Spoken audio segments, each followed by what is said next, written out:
you change the way that movies are made, I think you can change the world. Netflix has definitely changed the movie world, and it remains the king of it, even or especially during a global pandemic. The streaming service has proven to be the #1 distraction as people obeying stay-at-home orders search for entertainment. Netflix added nearly 16 million subscribers in the first 3 months of this year, most of them from Europe. That's more than double its forecast and takes the total to more than 183 million paying customers worldwide. The streaming giant's quarterly profit has more than doubled to over $700 million, while revenue is also up at $5.8 billion compared with $4.5 billion a year ago. Quarantined audiences have binged on series such as the Spanish hit Money Heist and true crime documentary Tiger King, which has been viewed by more than 60 million people. But even Netflix admits the historic pace of growth may not last throughout the year. Think about it as we're in the same uncertainty that everyone else is. We had an increase in subscriber growth in March. It's essentially a pull forward of the rest of the year. So our guess is that subs will be light in Q3 and Q4. While most Hollywood productions have been shut down, the show at Netflix goes on. And that's thanks to its release strategy. The company launches full seasons and shows all at once, meaning its pipeline is stocked for now. So our 2020 slate of series and films are largely shot and are in post-production remotely in locations all over the world. So, and we're actually pretty deep into our 2021 slate.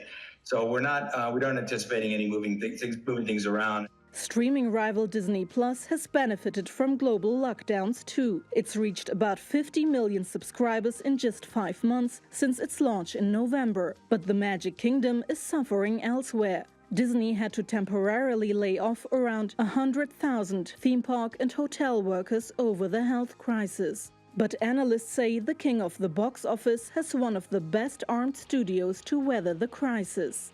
So again, I think Disney is in the #1 spot, the best spot because of the year that they have, because of the product that they consistently churn out now.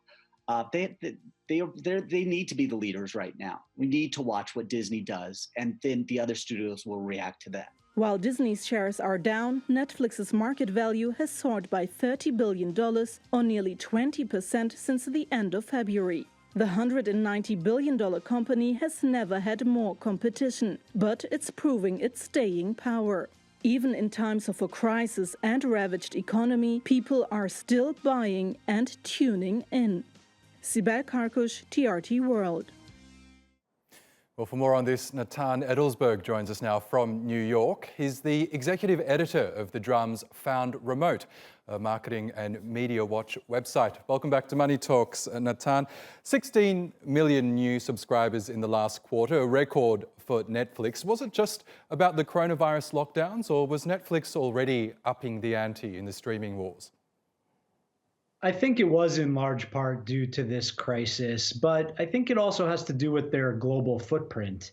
More so than ever, a huge part of the world is sitting at home trying to pass the time in many ways, whether it's at night or even more than that.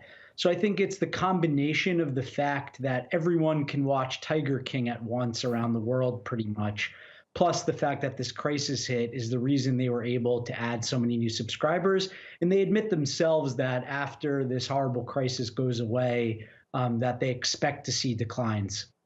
Now, even with the coronavirus lockdowns, people still have the choice of subscribing to other services such as Hulu or Amazon Prime, Disney Plus, but it seems that Netflix is still the #1 choice in many parts of the world. Why is that? What sets Netflix apart from its competitors?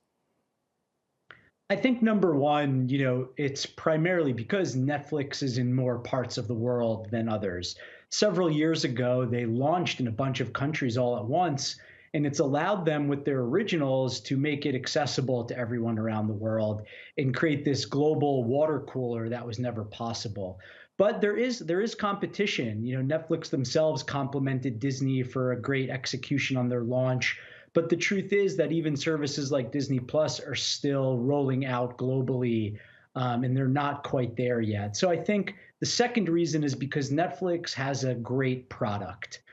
Content is king, but product is now queen. And you really need a service that is easy to use across devices and has all the features you want.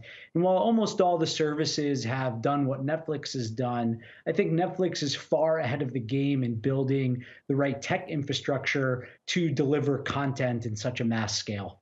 Despite the record quarterly result, the response in its share price was considerably muted, and that was also reflected in the company's letter to shareholders. Netflix said that it expects viewing to decline and membership growth to decelerate as lockdown measures are lifted. What does Netflix need to do in order to hold on to these millions of new subscribers?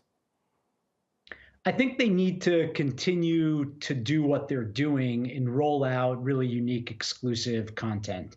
It's clear that as everyone, Disney, HBO Max, are rolling out these new services, that Netflix more than ever is not going to be able to rely on content from others. So I think they're going to need to have mega hits.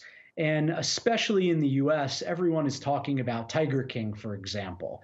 And that kind of marketing that Netflix gets from launching pretty much one of the only news stories that comes up, except for coronavirus crisis, is a pretty impressive marketing feat. And I think if they continue to do that, they will continue to be number one and retain these subscribers, because having a Netflix account isn't just an entertainment thing. It's a social status in many ways to talk about Netflix.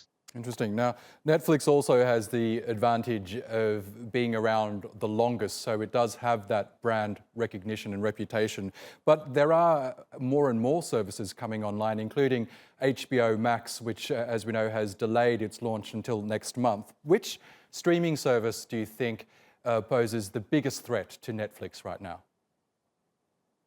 I'd say Disney Plus, both because Netflix is admitting that for sure. But I also think because of their breadth of content and the fact that their studios and their wealth could very much weather this storm, even though their parks are getting hit pretty hard and they unfortunately had to lay off many people. I think when it comes to their content studios, they're just so deep that I think they're going to be able to compete with Netflix on originals, especially with their new acquisitions like FX and things like that. So I'd be on the lookout for the Disney Netflix war. Okay, Natan Edelsberg in New York City, thank you as always for your analysis.